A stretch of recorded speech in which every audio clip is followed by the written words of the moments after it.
Hi, I'm Mrs. Myers, and this is the back to school night video for my US history class with Mr. Grow, who I will talk about in just a minute.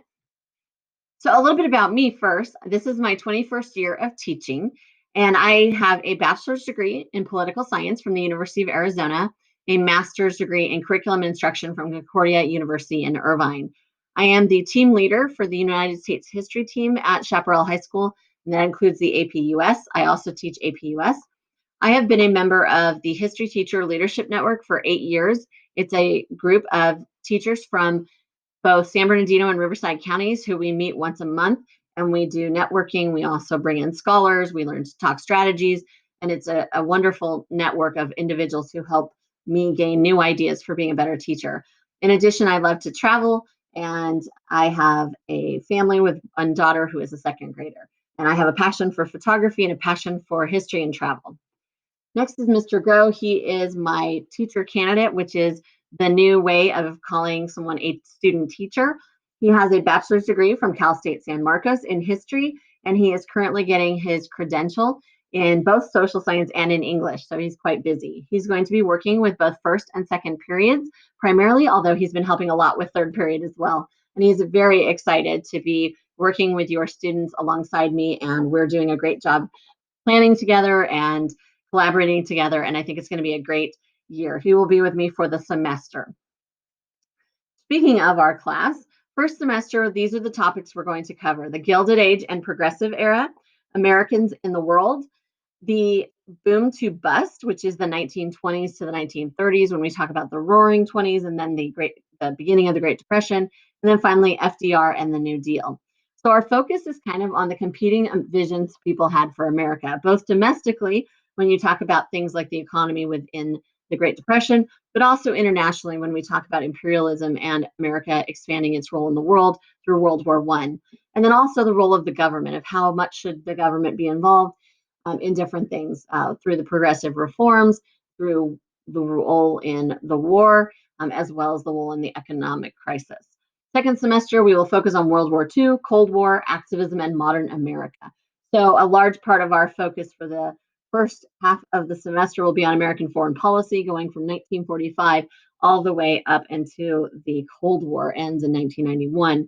Then we will also look at a changing society that and civil rights that leads to instances of activism in many different groups of people, as well as activism during the Cold War itself.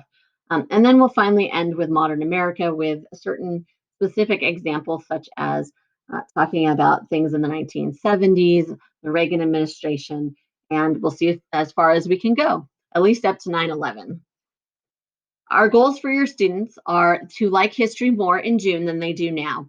Each year, we know that students come to us with ideas of history based on either their interest or what they've had in the past as far as educational experiences. And I always set it to me for a goal that I want them to like it more. They don't have to love it, but I want them to enjoy it more because they find that history is more than just a bunch of dates and facts and textbooks. And so that's what I strive to do every day. I want them to see how relevant history is to our lives and that there are cycles that happen in history and that they do tend to repeat themselves and that we can make connections between things that happened in the past and things that are going on right now. And importantly, I want them to become civically engaged. What I want this to mean is that one of my passions is for young people to vote once they are eligible to, and I want them to have that desire to realize that they can be the change that they wish to see in the world. In this class, we won't just learn about history, we will do history. How do we do this? We do it through examining primary sources, looking at documents that were created in the past to try to understand what people were thinking about, what was happening at the time. We will do critical thinking activities where there's no right or wrong answer, but I ask them to tell me what they think and to justify it with their responses and with evidence from what we've studied, from texts, etc. And then I also want them to make connections, both between events in the past and connections to present. And really, a lot of it is also focused on the 21st century skills that have been identified by CEOs and leaders at universities that are communication, creativity and innovation, critical thinking, and collaboration. In order to meet these ends, here are our expectations. And these are primarily focused on online learning that we are currently experiencing. The first is that we have live Zoom meetings twice a week. Most of these are going to be in small groups of no more than 12 students. And so the expectation is that they are participating actively in the discussions. We would really like to see their faces so that we can get to know them and we can see when they're not understanding, when they're interacting. And we know that sometimes that might not be as easy. So we ask them to communicate with us when they can't turn their cameras on, or we can help them find plain backgrounds that they could put their backs up against so that they can be on screen. Also, we want them sharing their opinions through polls, through discussions, and commenting on things. We don't want to do all the talking because it's really on them to do the learning and to make it active class. There is an expectation from the district of 5 hours of learning throughout the week through synchronous, which is the live, asynchronous, and independent work. So asynchronous type of assignments will include videos to watch. Oftentimes they are ones created by Mr. Grow or myself talking about something. It could be activities that get at historical thinking skills, such as understanding historical context, understanding the point of view of an author. It could be primary source analysis, where they look at cartoons from a time period or graphs or charts, or perhaps it is an excerpt from someone. Discussion boards where they're communicating with each other and they're sharing their opinions and responding. Current event connections, inquiry, and much more. And something that's really essential, especially right now while we're online, is communication with us.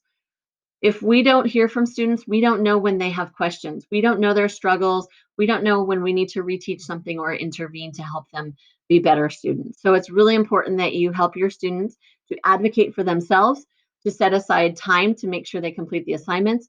Ours are set with allowing extra time, but the expectation is if they have 2-hour class that day, they're 30 minutes live with us, and then they're spending the other 90 minutes working through the assignments for that day. And that is all.